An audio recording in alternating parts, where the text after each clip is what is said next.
మార్పు చెందిన వాడే మనిషి అని నేను పదే పదే చెప్తుంటాను. నేను మీ రాకేష్ మాస్టర్.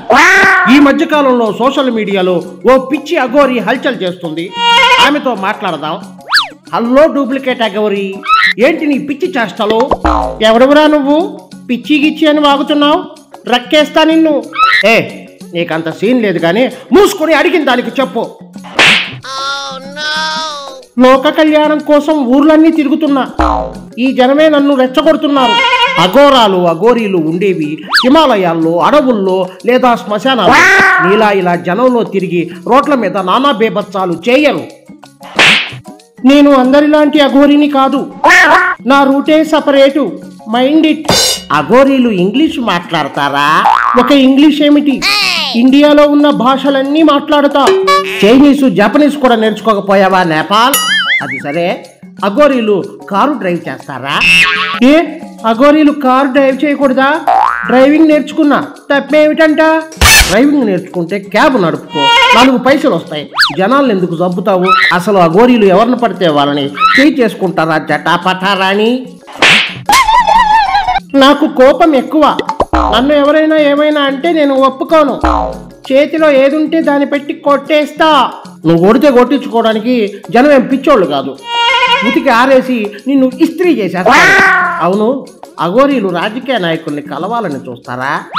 ఎవరో సంగతి నాకు అనవసరం. నాకు రాజకీయ నాయకులతో అవసరం ఉంది. అందుకే పవన్ కళ్యాణ్ని కలవాలని అడిగాను. పవన్కి ఏమైనా పని పాట లేదనుకున్నావా నీలాంటి పిచ్చోళ్లను పలకరించడానికి? ఏంటంటే అఘోరీలు అన్నం తింటారా? నువ్వు రోడ్డు మీద అన్నం తింటా వీడియో తీసుకుని మరీ పోస్ట్ చేశావు. కొన్ని పరిస్థితుల్లో తినాల్సి వస్తుంది. అన్నంలో మట్టిగడ్డలు కలుపుకొని తిన్నా. ఎర్రగడ్డ మెంటల్ హాస్పిటల్లో ఉండాల్సిందానివి. రోడ్ల మీద గుడ్డలు లేకుండా తిరుగుతున్నావు. తప్పు. నేను ధర్మాన్ని కాపాడడానికి వచ్చాను. ఇదిగా ఇంకోసారి హిందుత్వం గురించి, ధర్మం గురించి మాట్లాడావంటే నిన్ను ఇక్కడే తుక్కుగా కొట్టేస్తా. సమాజానికి పట్టిన చెడ పురుగువు నువ్వు. హిందుత్వ ముసుగులో జనాల్ని భయభ్రాంతులకి గురి చేస్తున్నావు. అలా అంటావేంటి? నేను అన్నది చాలా తక్కువ, నువ్వు చేస్తున్నది చాలా ఎక్కువ. ఇన్నాళ్ళు లేనిది సడన్ గా ఎక్కడి నుంచి ఊడిపడ్డావు? వీడియోలు డిలీట్ చేయమని వాడెవరినో బెదిరిస్తున్నావు. ఎవరికో వ్యూస్ వస్తే నీకు వచ్చిన నొప్పి ఏంటి? ఇదంతా కావాలని ఒక కొత్త వేషం కట్టుకొని పాపులర్ అవ్వడానికి నువ్వు చేసిన కుట్ర కుత్పుల్లాపూర్. లేదు, నువ్వు చాలా ఎక్కువ మాట్లాడుతున్నావు. నేను నిన్ను శపిస్తాను. నువ్వు అసలు అఘోరివే కాదు, నువ్వు ఒక సైకోవి. ఈ విషయం చాలా మందికి తెలియక నిన్ను హైలైట్ చేస్తున్నారు. ధర్మాన్ని, హిందుత్వాన్ని కాపాడే నిజమైన అఘోరీలు మనుషులకు దూరంగా వారి పనులు చేసుకుంటూ ఉన్నారు. నేను అప్డేటెడ్ అఘోరిని.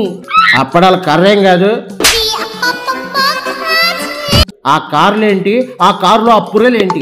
కారు అద్దాలు మూసుకుని అందులో మంటలు వెలిగించి రోడ్ల మీద నీ రభసేంటి? లోక కళ్యాణం కోసం. ఇంకోసారి ఆ మాట అన్నావంటే ప్రజలే నీకు బుద్ధి చెప్పి నీకు కళ్యాణం చేసి పంపిస్తారు. చింతకాయలకి మంత్రాలు రాలే రోజులు పోయాయి. ఒకప్పటిలా కాకుండా ప్రజలు కూడా ఉన్నత చదువులు చదువుకుని జ్ఞానంతో ఉన్నారు. మూఢనమ్మకాల్ని నమ్మే స్థితిలో లేరు. కాబట్టి హిందుత్వ ముసుగులో నువ్వు చేసే పిచ్చి పనులు గుర్తించలేనంత అమాయకులు కారు. పిల్లకోడా, నువ్వు నిజాలు మాట్లాడకు. నేను పచ్చి నిజాలే మాట్లాడతాను గాని ఇక నీ పుర్రెల కారు తీసుకుని తెలుగు రాష్ట్రాలు వదిలి పారిపో. ఇంకోసారి ఎక్కడైనా రోడ్డు మీద హడావిడి చేస్తూ కనిపించావంటే నీ కపాలం బగులుద్ది. చూశారుగా, ఇది ఇవాల్టి నా షో. మరొక ఇంట్రెస్టింగ్ పర్సనాలిటీతో మరొక ఇంట్రెస్టింగ్ ఎపిసోడ్లో మళ్ళీ కలుద్దాం. అంతవరకు సెలవు. జై జవాన్, జై కిసాన్, జై భీమ్.